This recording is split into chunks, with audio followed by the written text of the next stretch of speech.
Primeira Guerra Mundial, você tem uma mudança você basicamente mata as monarquias e institui nações-estados, que depois o segundo passo com a Segunda Guerra foi cada vez mais diminuir essa independência nacional para criar blocos continentais, e no final vai ser o quê? É um governo global. A ONU, o objetivo da ONU é exatamente esse.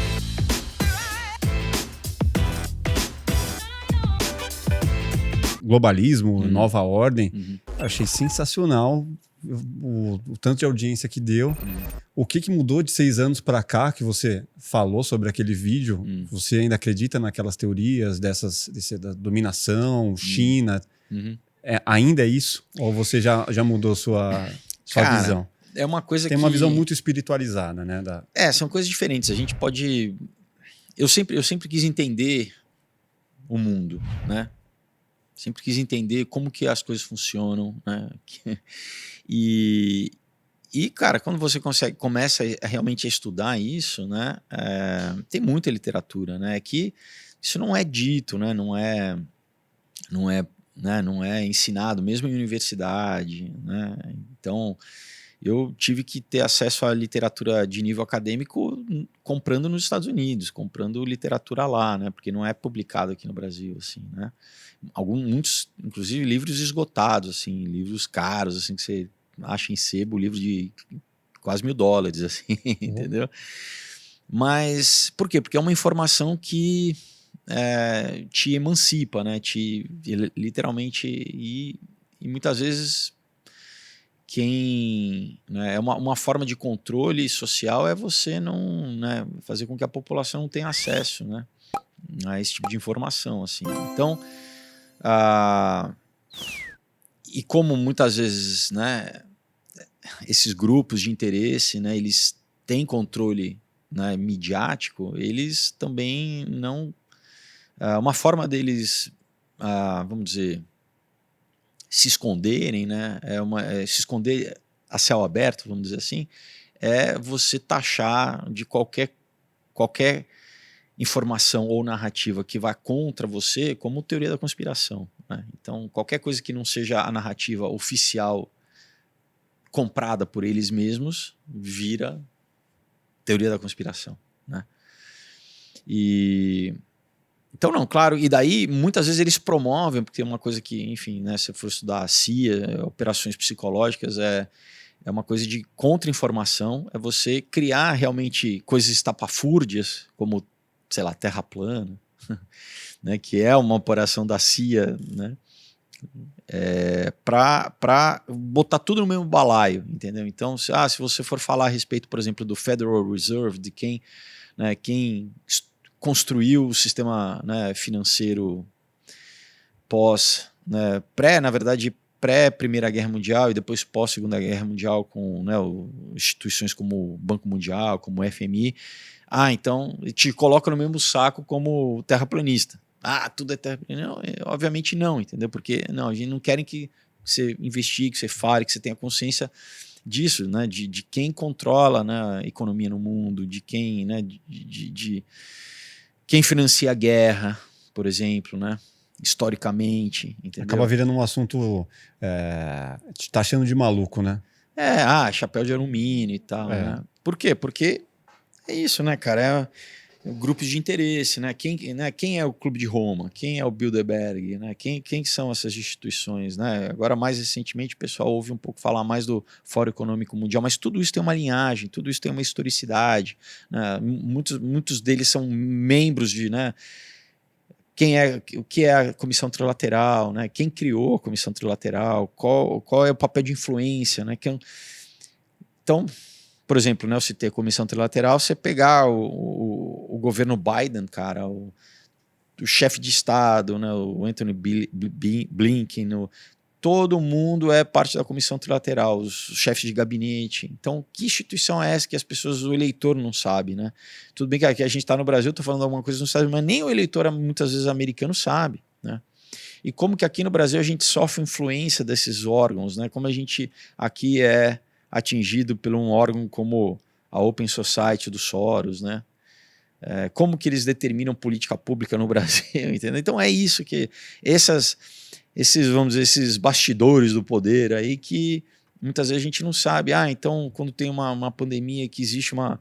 Agora a AstraZeneca acabou de falar que não, retiraram as vacinas né? Você teve o CEO da Pfizer respondendo no parlamento europeu falando que a gente não sabia realmente se era efetivo. Então, peraí, você determina uma política pública durante anos que toda a população é forçada, é mandatório. As pessoas vão perder emprego se não tomarem uma medicação não testada. Aí você é louco, você é um negacionista. E aí fica politizado o direito de esquerda no Brasil. É óbvio que politiza, né? E aí, qual é a consequência humana disso, né? Eu tenho uma amiga minha de 30 anos que está com miocardite, cara. Tem várias pessoas que eu conheci já tendo, né, gente que teve derrame, você vê, né, um monte de atleta aí. Cara, enfim. Mas você falou no vídeo especificamente, você falou da China. Tem muita coisa. Dominação chinesa. Mas a China, cara, se a gente quiser falar especificamente disso, a China, a gente tem que dar alguns passos atrás, entender, né, que, por exemplo, você teve o Império Britânico que dominou a China, né, no século XIX, por exemplo. Você teve a Guerra do Ópio, né, que você teve ali o comércio ilegal feito pela Companhia das Índias Ocidentais inglês, né, que dominou a Índia também, o continente, né, a Índia, mas a companhia, porque só para o pessoal não confundir, a Companhia das Índias Ocidentais é uma coisa, e o que é hoje o país da Índia, né, foi dominado pelos ingleses. A China era dominada pelos ingleses. Eles faziam... A primeira organização narcotraficante do mundo foi o Império Britânico, né? Pela Companhia das Índias Ocidentais, entendeu? Que usava os bancos para lavar o dinheiro, né? Então, ligado ao HSBC, né? o banco lá de Hong Kong, né? O primeiro banco, né, da família Rothschild na China é do final do século XIX, é 1870 e pouco. Tem no site deles. Entendeu? Então, tudo o quê? Para lavar dinheiro, né? Dinheiro do tráfico. E como você vicia uma população, né? Serve como uma ferramenta de domínio, de controle social, droga. Então, quando a gente, entendeu? Porque a gente vê a droga como um problema social que né? no final da ponta do consumidor, né? Sim. Mas e o universo? Que, cara, é a indústria que mais lucra no mundo, né? Tem um livro chamado... Dope Inc. em inglês, né? Dope, que é gíria para bagulho, para droga, né? Inc. de Incorporated, né? É um negócio, cara, entendeu? Então, você vê o filme lá clássico do Al Pacino, no Scarface, tem um momento do filme lá que ele tá com os banqueiros ali em Miami lavando dinheiro, cara. Então, quando a gente entende que, peraí, né? Então você acha que é só o tráfico, né? A parte, né, do Boys in the Hood, assim, a parte, né, do tráfico. Pensa só em comunidade, né? O problema que gera para... São os bancos que estão patrocinando evento de tênis, evento de Fórmula 1, evento de polo, de iate. E o controle da mídia. É óbvio, né? Também. E aí entra donos de grandes emissoras e várias outras coisas. Cara, se você vê as corporações, né? Tem um gráfico que o pessoal, se quiser, né, consegue achar na internet. Você vê... Hoje em dia, você tem dois grandes fundos no mundo, que é o BlackRock, o outro chamado Vanguard, né? Que eu acho que o BlackRock tem mais de $1 trilhão de asset, assim. Então, um fundo tem muito mais do que qualquer país. Eles têm controle acionista de empresas em todos os setores, setor alimentício, setor de indústria bélica, setor automobilístico, setor de mídia. Daí você fala, você acha que o quê? Que um presidente de qualquer país manda mais do que... Cara, é uma rede de interesses muito grande. Então, só voltando à China, né? Eu comecei falando, eu fiz essa digressão aí.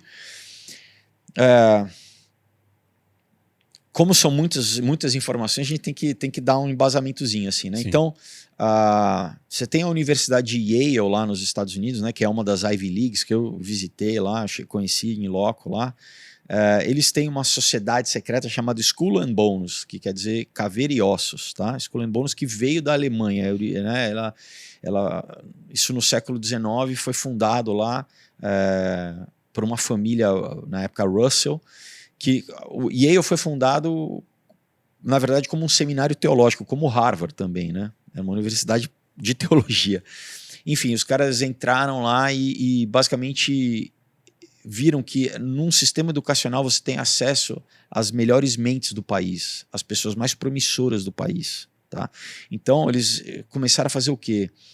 No último ano, né, dos formandos, eles indicavam, eles chamam em inglês tapped, né, que é tapped é de bater, né? Então eles batiam no ombro e eles convidavam aqueles jovens promissores, os melhores das suas classes, né, para se juntar a essa sociedade, né, com juramento, né, com... Daí você fala, pô, mas por que você vai ter que ter juramento? Você tem que ter toda uma questão de ritualística. E essas pessoas já saíam de lá do Skull and Bones para altos cargos, ou seja no mundo corporativo ou no governo, para ser embaixador, para ser senador americano. Então você vê a lista de gente do Skull and Bones que são generais americanos, que são... Né? Então você vê, por exemplo, o Prescott Bush, que é o pai do George Bush Sr., né, que foi presidente americano, que foi o primeiro diretor da CIA, ele foi Skull and Bones. O filho dele, o George Bush Sr., foi Skull and Bones. Tá?